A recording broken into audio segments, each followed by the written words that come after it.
Howdy everyone, Pocho here with an Age of Magic video, and in today's video we'll be covering the Fire Gates, specifically Fire Gates level 4, which comes with 2 extra difficulties as well. It's the endgame version of the raid, and it is what you are pushing towards. Now, the Fire Gates level 4 and the difficulties of it, the monsters and the lanes stay the same. The difficulty and strength of the monsters increases, so just keep that in mind.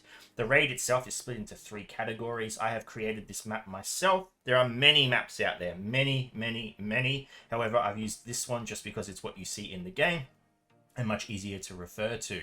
So the raid is split into 3 sections. You've got the green zone, the yellow zone, and the red zone, and then there's subsections which kind of go downwards. So lane 1, 2, and 3 are their own zone, lane 4 and 5 are their own, and then 6, 7, and 8 are their own as well. Each one of these zones change in what type of heroes you can use. So if you're creating a raid plan for your clan, you've got to analyze your players and what heroes they have leveled up, because they may not be able to perform as well in lane 7 as they would be in lane 2, for example. So keep that in mind. The raid plans that are out there at the moment are all very similar. I have adjusted a few things. Mostly that these top lanes, normally you have 2 lanes coming into these inside parts. I've changed it so they go on the outside. That way you've got more players going through these boss nodes. This is more to do with the higher difficulties, difficulty 1 and 2. These boss nodes are an absolute pain. So the more players you've got going through it, the better. You also notice that there's 8 lanes when you have 10 players per raid. That gives a clan 2 floaters, and they can do what they want with those floaters. Personally, I chuck 2 players in lanes 3 and 6, as these lanes go through the most bosses along the path. So keep that in mind. However, the raid itself is very adjustable. There are many paths. For example, lane 1 and 2. Both of these lanes, when they reach here, can actually move inwards and get this, and then go up and then come back and get these nodes as well. And it's the same on this side.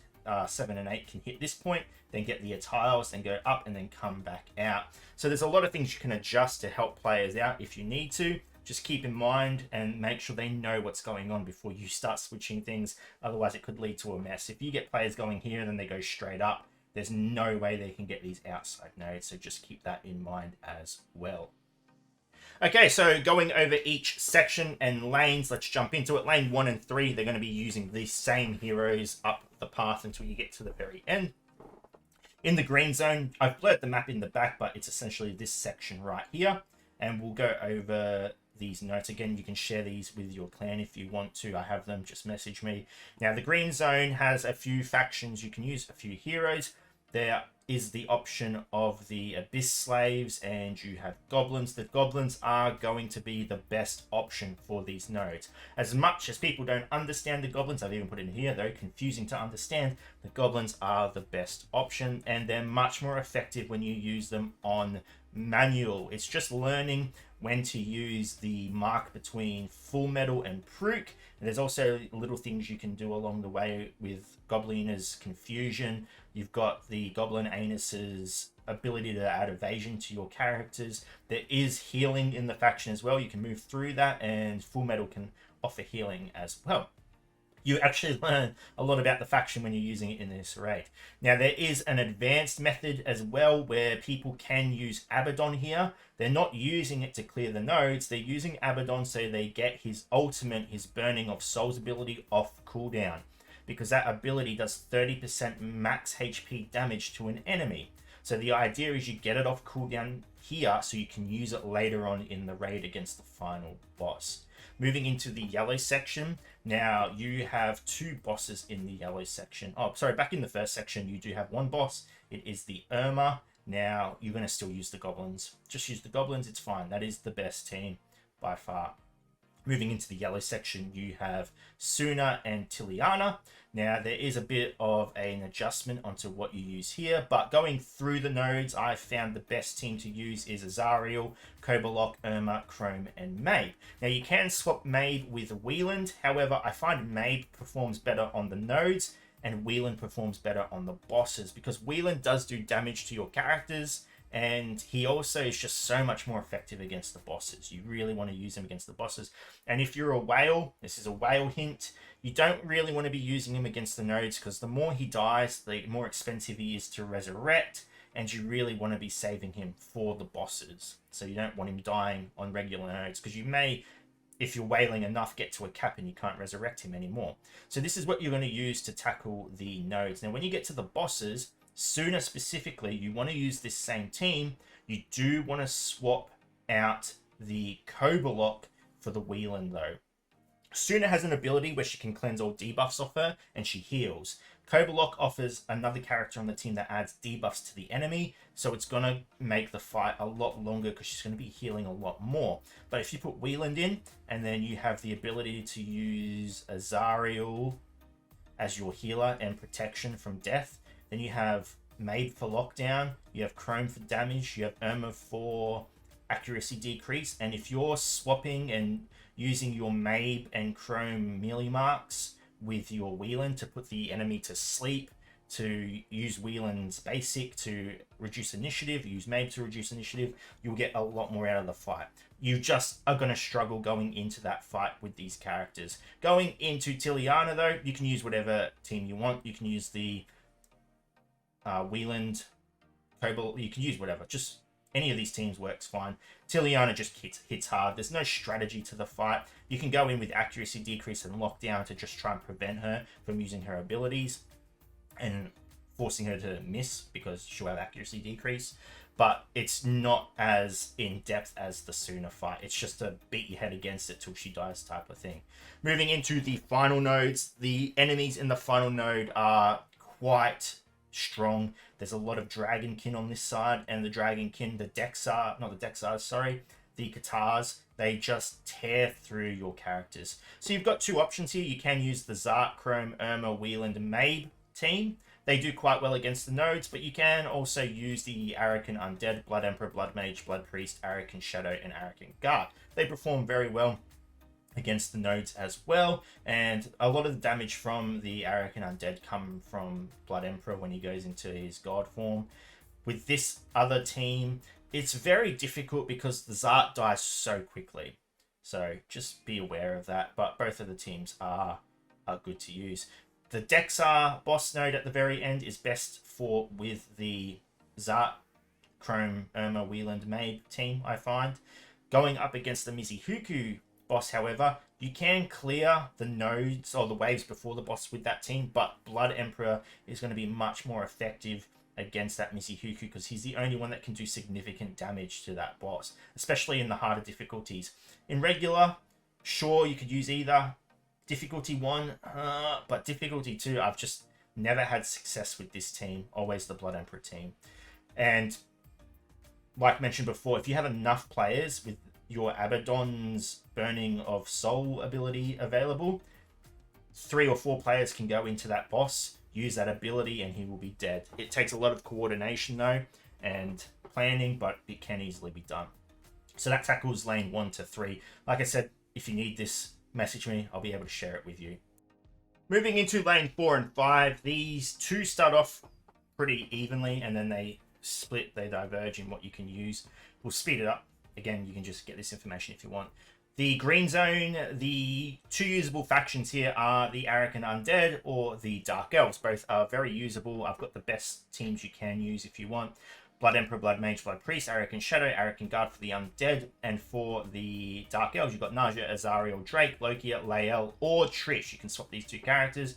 I like Trish. I really enjoy using Trish in the raids, especially because she just outputs a lot of damage. I find it's a lot more than Lael. But whichever one you have stronger, go ahead and use that. That's going to cover the first section of nodes for you, the green zone. Pretty straightforward. Moving into the yellow zone, there is a divergence. One lane, lane 4 and lane 5. They separate in what heroes you can use. So lane 4 is best tackled with the Brawlers, Azariel, Kobolok, Chrome, Irma, and Mabe, or Wieland again. And lane 5, you can continue to use the Dark Elves, so nothing changes there. This is one of the few lanes where you're not versing any bosses until up to the very end. So it's pretty straightforward all the way through. You just use the same squads. There's no really need to adjust or anything. Moving into the red zone, though, the lane 4 will move to the left side and the lane 5 will move to the right side. There is a little bit of an ability for them to cross over. One can help the other side if really needed, but more than less, you're going to just stick to the side you've been given. So I'm not going to go over this information too much because it's the same as the first part I said, and it will be the same for the next part because you're splitting to those sides. So for lane 4, you will be using the same setup as you did as lane 1 to 3, and lane 6 to 8 will be using the same setup as the 5th team here. So we'll cover that in that section of the video. So pretty straightforward stuff. The only bosses you're really, well, the first boss you fight for lane 4 is the Tiliana, and the first boss you fight for lane 5 is the Cobra-Lock, and you just use the same team as everyone else. So pretty straightforward, pretty easy lane, not really any way you can mess things up. The only thing that's going to hold you back is the strength of your heroes. Moving into lane 6 and 8, the green zone stays the same as 1, 2, 3. You have availability to the goblins, and they're going to be the best squad to use. The goblins, as much as people hate them, partly I hate them, but Full Metal and Prook have grown on me a tremendous amount, especially since Cradle of Chaos release. I honestly rate those two characters a lot, and I hope other goblins, the healer and the damage dealer, range damage dealer, are released in the future because they do have uses in the game. The goblins, they have grown on me. They do well in this raid specifically. They do well in Cradle of Chaos. So don't pass on them. Don't be disappointed when you get arcane stars for them because they will help you. They will, I promise you, and you will love them eventually. They grow on you, okay? As ugly and as confusing as they are, they do grow on you. Anyway, that's the beginning. Goblins, just use them. Yellow zone, you're going to have availability to the Dark Elves. These are going to be the teams you use for, well, this is the team you use for all of the yellow section. Now, there are some nodes that do work pretty well against your Dark Elves, and they have Troran in it because Azariel heals so much. Those Troran stacks stack up, and he's just going to one-shot you. People do find success in subbing in a Seven Knives to help combat him, but he's just going to be a pain. You just got to get through it. The bosses here are Balthazar and Cobra-Lock. Cobra-Lock, nothing special. You just use the Dark Elves. Balthazar requires you paying attention. You need to pay attention. You can almost one-shot this boss. It requires timing, it requires you not pressing auto, and it requires you not using Drake's Acid Fog ability. You go into that node, you clear the waves, and before you go into the Balthazar, you need to time it so you can make sure that your Drake is going to be moving the next turn or the turn after. His initiative bar wants to be as close to full as possible before going into Balthazar. You go into Balthazar node, you apply Acid Fog, which deals damage equal to the amount of shield gained by an enemy. Balthazar will go ahead and apply a pretty big shield on him, and he will almost kill himself. And he will kill himself the next turn. Very easy fight, it just requires attention. So keep that in mind. Moving into the red zone, it is the same as lane 1 to 3. The red zone across the board uses the same heroes. So you've got availability to the Brawler Squad, Zark, Chrome, Irma, Wieland, and May. And then you have Blood Emperor, Blood Mage, Blood Priest, Arakan Shadow, and Arakan Guard. And these are going to be the best options for the Full Metal and the Roinar. Again, with Roinar, you're probably going to be wanting to use the Blood Emperor team as the... what's the ability called? It is mentioned in here somewhere. Blood Emperor's God of Undead is going to do big damage to him, and it requires a few turns, but yeah, there is also the option for lane 4. I don't think any other lane can do it. I need to double check. If it can, awesome, but lane 5 early on has the ability to use the Abaddon, so that player can get the Burning of Souls ability off cooldown and use it against Roinar to do that 30% max HP damage. So all in all, it's a pretty straightforward raid. It's probably, in terms of accessibility, one of the better ones. It's a pain. The later nodes are a pain. The difficulty later on skyrockets tremendously. There's just a lot going on. There's a lot of strong enemies. But overall, the raid is fairly easy to understand. And yeah, this is the generic guide for it. Like I said, if you want these pictures. If you want the map, message me on Discord. I'll share them with you. Again, I'm going to put them up on my website eventually, but the information is there for you guys to use however you want. So feel free to do so. Anyway, ladies and gentlemen, thank you so much for watching. If you have any questions, feel free to leave a comment below. I will answer it to the best of my ability and wherever you're on the world. Until next time, please take care of yourself.